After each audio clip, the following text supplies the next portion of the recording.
பொருளாதார தேவைகள் பூர்த்தியடைய வழிபாடு.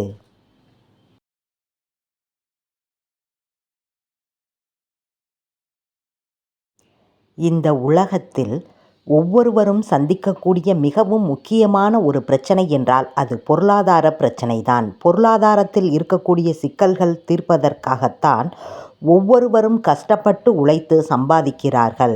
இருப்பினும் பலராலும் அந்த சிக்கல்களில் இருந்து வெளியில் வர முடியாத ஒரு சூழ்நிலை இருக்கிறது.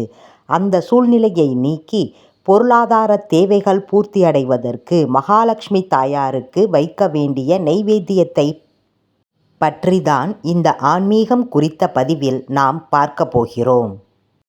பொருளாதார தேவைகள் பூர்த்தியடைய வழிபாடு.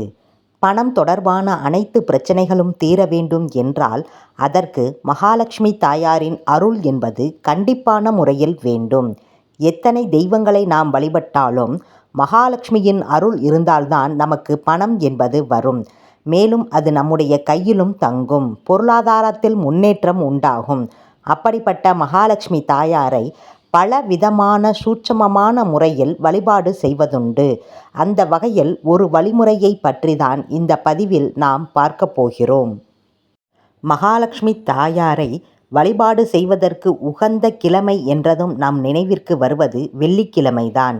வெள்ளிக்கிழமையோடு சேர்ந்து நாம் செவ்வாய்க்கிழமையும் மகாலட்சுமி தாயாரை வழிபாடு செய்தோம் என்றால் நம்முடைய வாழ்வில் நல்ல முன்னேற்றம் உண்டாகும் என்று கூறப்படுகிறது. ஒவ்வொருவருக்கும் ஒவ்வொரு விதமான வழிபாட்டு முறை என்பது தெரியும். தங்களுக்கு தெரிந்த எந்த வழிபாட்டு முறையாக இருந்தாலும் அதை முழு மனதோடு செய்ய வேண்டும் என்பதுதான் முக்கியம். அப்படி முழு மனதோடு நாம் தெய்வ வழிபாட்டில் ஈடுபடும் பொழுது கண்டிப்பான முறையில் அந்த தெய்வத்திற்கு என்று ஒரு நெய்வேத்தியத்தை நாம் வைக்க வேண்டும். அந்த நெய்வேத்தியத்தை பொறுத்து கூட நம்முடைய வழிபாட்டு பலன் என்பது மாறுபடும். அந்த வகையில் பொருளாதார தேவைகள் பூர்த்தியடைவதற்கு மகாலட்சுமி தாயாருக்கு ஒரு நெய்வேத்தியத்தை நாம் வைக்க வேண்டும்.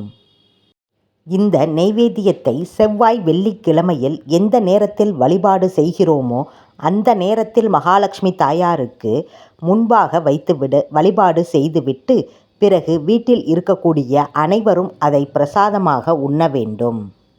அப்படி செய்யக்கூடிய ஒரு நெய்வேத்தியம்தான் பால், தேன், முந்திரி பருப்பு. அதாவது ஒரு சிறிய கிண்ணம் அல்லது கிளாஸில் பாலை எடுத்து கொள்ளுங்கள்.